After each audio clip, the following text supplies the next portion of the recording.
Winter came to the Eastern Front like a living curse. What had begun as Hitler's promise of a swift victory now turned into a white, frozen nightmare. By December 1942, temperatures dropped below -40. Engines refused to start. Rifles jammed in the cold. Flesh froze to metal. And the once unstoppable Wehrmacht, the pride of the German war machine, found itself trapped in a land that devoured men faster than bullets ever could. Soldiers who had marched across Europe with confidence now struggled just to survive another night. Their greatcoats were too thin, their boots cracked and stiff with ice. Rations arrived late, when they arrived at all. Men melted snow to drink, burned books and wooden planks to keep warm, and wrapped their feet in newspaper to stop the frostbite. The ground was hard as stone, yet soaked with blood. The Soviets, hardened by their own history of suffering, fought like ghosts in the snow. They moved silently through blizzards, blending with the white landscape, striking with ruthless precision.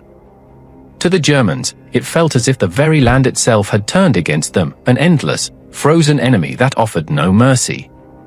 In diary entries, Wehrmacht soldiers wrote not of conquest, but of despair. One noted, "The cold is our greatest foe. The Russians are merely its servants." Another confessed, "We no longer fight for victory. We fight to stay alive until morning." The front lines blurred beneath the snowdrifts, entire units vanished without a sound, swallowed by the storm. The mighty machinery of war, tanks, trucks, artillery, stood silent, frozen monuments to human arrogance. The German advance had stopped, and the Eastern Front became a graveyard of steel and bone.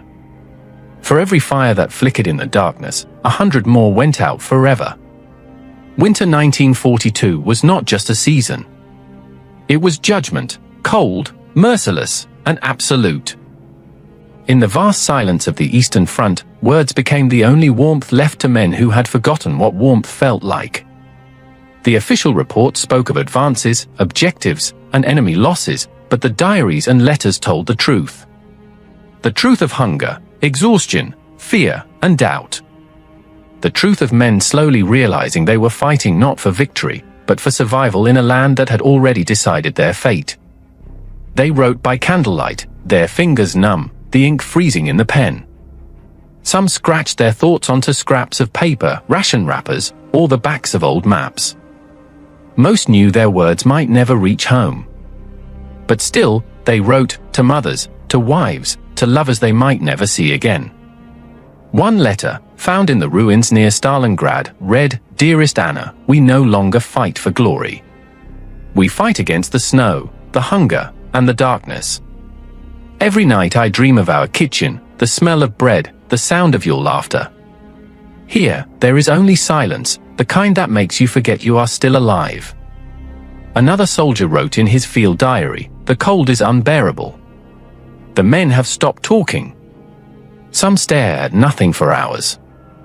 Yesterday, Müller froze to death in his foxhole.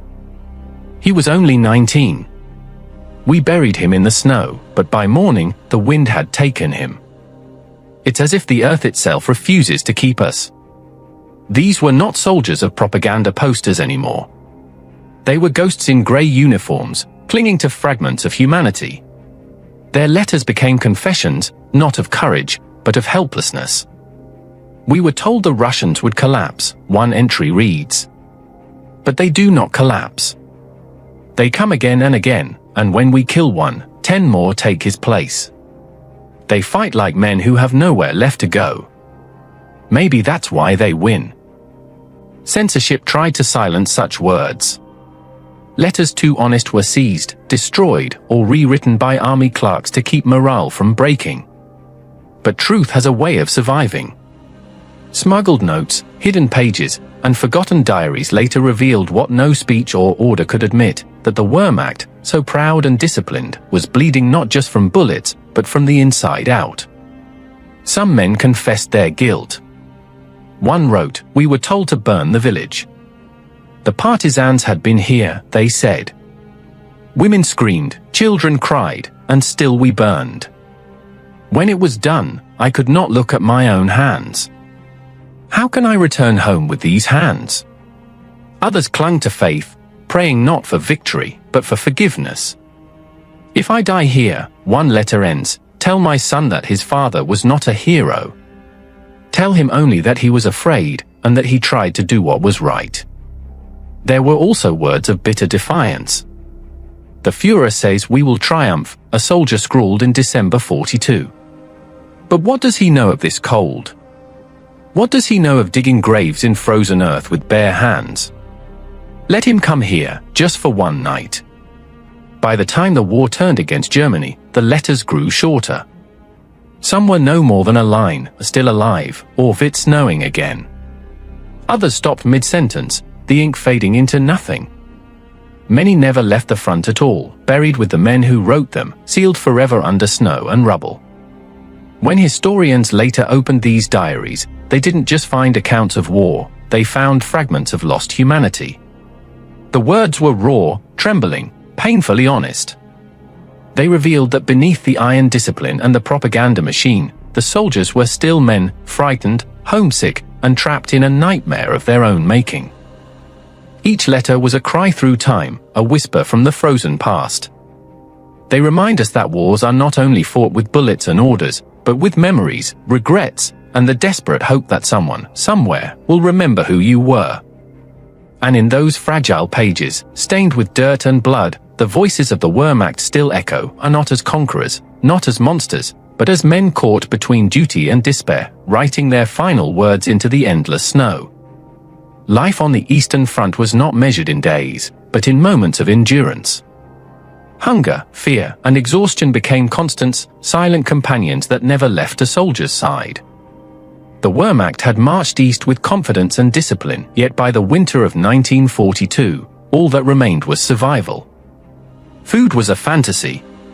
Supply lines stretched thin across the frozen wilderness, and rations grew smaller each week. A slice of bread became treasure, a single can of meat something worth fighting over. Soldiers boiled snow for water, scraped frost from tent walls, and ate whatever they could find, frozen potatoes, horse meat, even leather from their own gear. In diaries, some confessed to stealing from the dead, not out of greed, but out of the raw instinct to stay alive one more day. Hunger hollowed their faces, but fear hollowed their souls. Every sunrise could bring an artillery strike, every footstep in the dark could mean an ambush. The front was unpredictable, one moment silent, the next exploding with death. Men slept with their rifles, not for protection, but for comfort. It was the only thing that felt certain anymore. Night was the worst. The cold crept in like an invisible predator. Frostbite turned fingers black. The moans of wounded men echoed across the fields until they were swallowed by the wind. Soldiers wrapped themselves in whatever they could find, blankets, rags, even enemy uniforms. They burned anything that would catch fire, books, crates, their own boots if it came to it. And still, the cold won. Amid this suffering, something unexpected grew, a bond stronger than any order or ideology, brotherhood. It wasn't about loyalty to the Reich or the Führer. It was loyalty to the man beside you, the one sharing his last crust of bread, the one who pulled you from the snow when you could no longer walk. In the chaos of war, these small acts of humanity became sacred. A soldier from the 6th Army wrote, "We no longer fight for Germany. We fight for each other." For Schmidt, who hasn't eaten in 2 days. For Weber, who still believes he'll see his wife again. For the few of us who still remember what laughter sounds like. Laughter, rare as it was, became a lifeline. Men joked about their misery, mocked the cold, and gave nicknames to their lice as if humor could keep despair away. Sometimes, they sang old songs from home, their cracked voices trembling in the icy air. For a few brief minutes, they weren't soldiers anymore. They were just men, young, scared, and dreaming of warm rooms and familiar faces. But brotherhood came with pain. When a comrade fell, there was no time for mourning. Sometimes, there was no time for burial. The living would take the dead man's boots, his gloves, his ammunition, anything that might help someone else survive. One soldier wrote, "We promise the fallen we'll tell their families." But deep down, we know we won't. We can't even remember our own names sometimes. As the months dragged on, hunger and fear became part of the rhythm of existence. The men stopped asking when the war would end. They stopped believing in victory. They only hoped the next shell wouldn't have their name on it. Yet, within that hopelessness, they found something almost pure, a stripped-down version of humanity, built on shared suffering. There was no rank in a frozen trench, no politics when the rations ran out. Only men, holding on to each other, refusing to vanish into the snow. One letter captured it best: the world thinks we are wolves, but we are only men trying to stay alive. When this is over, if I live, I will never again be afraid of anything, except forgetting the faces of those who saved me. The Eastern Front had destroyed nearly everything: armies, cities, illusions. But in the ruins, it revealed what war cannot completely kill: the fragile, stubborn light of brotherhood. It was the only warmth left in a land of ice and death, and for many, it was the last thing that made them feel human. By the winter of 1942–43, the proud Sixth Army, once the spearhead of Hitler's drive into the Soviet Union, had become a ghost of itself. Encircled within the ruins of Stalingrad, more than 250,000 German soldiers found themselves trapped in a frozen hell with no way out. What began as a campaign of conquest now became a desperate fight for survival, not against the Red Army alone, but against starvation, frost, and hopelessness. The city that Hitler had ordered them to capture at any cost was now their tomb. Stalingrad, once a smoking ruin under their bombardment, turned into a fortress for the Soviets and a graveyard for the invaders. The Volga River froze solid, and the streets were buried under snow and debris. Every building was a battlefield, every cellar a shelter for the dying. When the Soviets launched Operation Uranus in November 1942, the trap was sprung. The Red Army encircled Stalingrad in a massive pincer movement, cutting off the Sixth Army from all supplies. Within days, the hunters became the hunted. German soldiers, who had once advanced across thousands of miles, were now encased in a steel ring that tightened with every passing hour. At first, there was disbelief. Hitler had promised that no German soldier would be abandoned. Relief will come, they told each other. The Führer will not leave us here. But as weeks turned to months, the truth became impossible to ignore. The promised relief, Field Marshal Manstein's Operation Winter Storm, came too late and too weak. The Luftwaffe's attempt to supply the pocket from the air was a cruel illusion. Planes dropped too little, too late, and often in the wrong places. A few tins of meat, a sack of bread, maybe a handful of ammunition, never enough to sustain an army starving in the cold. Temperatures plunged below -30 degrees. Frostbite crippled men faster than bullets. Horses were slaughtered and eaten. When they were gone, the men boiled belts, sawdust, and soup made from wallpaper paste. In some units, soldiers tore pages from books not to read them, but to burn them for a few minutes of warmth. Letters from the pocket revealed the growing despair. One soldier wrote, "We no longer think of victory or home. Only of bread, a fire, and an end to this misery." Another recorded in his diary, "The snow hides the bodies. When it melts, we will see how many we have truly lost." Command collapsed as quickly as morale. General Friedrich Paulus, the Sixth Army's commander, followed orders to the letter, even when those orders led to ruin. Hitler forbade retreat, insisting that the army hold Stalingrad to the last man and the last bullet. To disobey meant treason. Paulus hesitated, torn between duty and the lives of his men. When offered the chance to surrender early, he refused, still clinging to the hope of relief that would never come. By January 1943, the Sixth Army was dying on its feet. Thousands lay wounded in makeshift hospitals, without medicine, heat, or food. Doctors operated with knives heated over candles, without anesthesia. The dead froze where they fell, their bodies stacked like walls against the wind. Ammunition ran out. So did hope. On January 31st, Paulus finally surrendered his southern pocket. 2 days later, the northern group followed. Hitler was furious. He had promoted Paulus to field marshal the day before, hoping he would choose suicide over capture. But Paulus, broken and numb, saw no point in dying for a lost cause. Of the 250,000 soldiers who had entered the Stalingrad pocket, fewer than 90,000 survived to become prisoners. Most of them would never return home, as starvation, disease, and exhaustion would claim them in Soviet camps.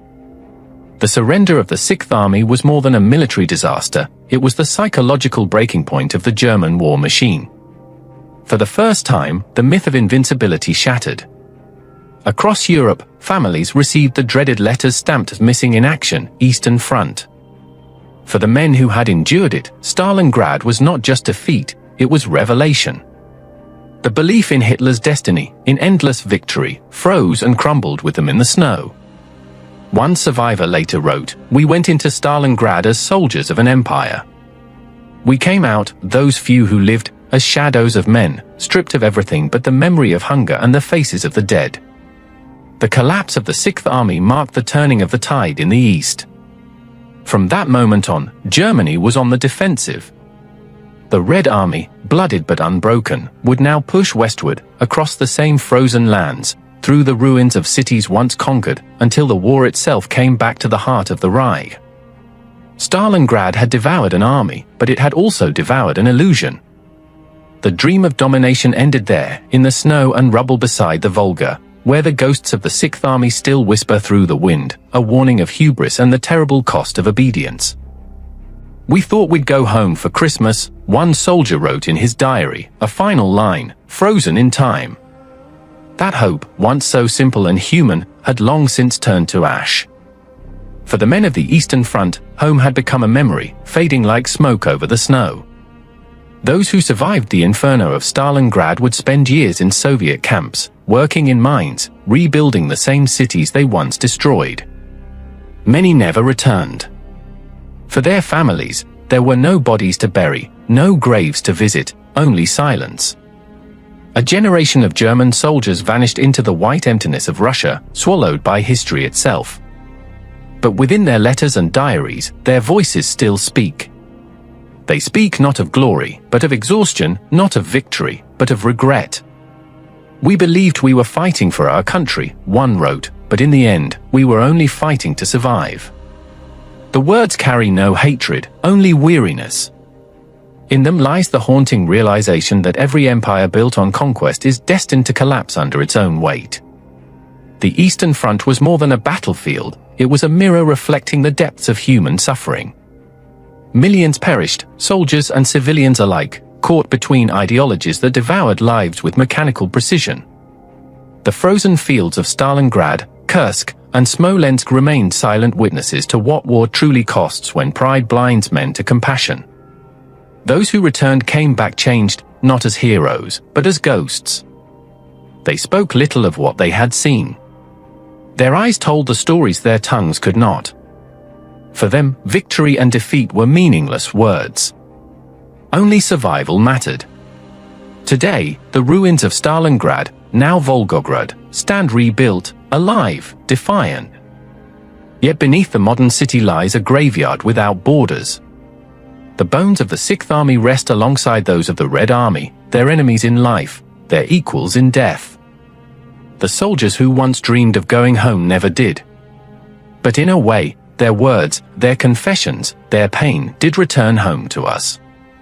They remind us that behind every flag, every order, every headline, there are men, frightened, cold, and longing for peace.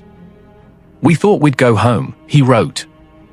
And perhaps, in remembering them, in hearing their voices across time, we finally bring them home after all.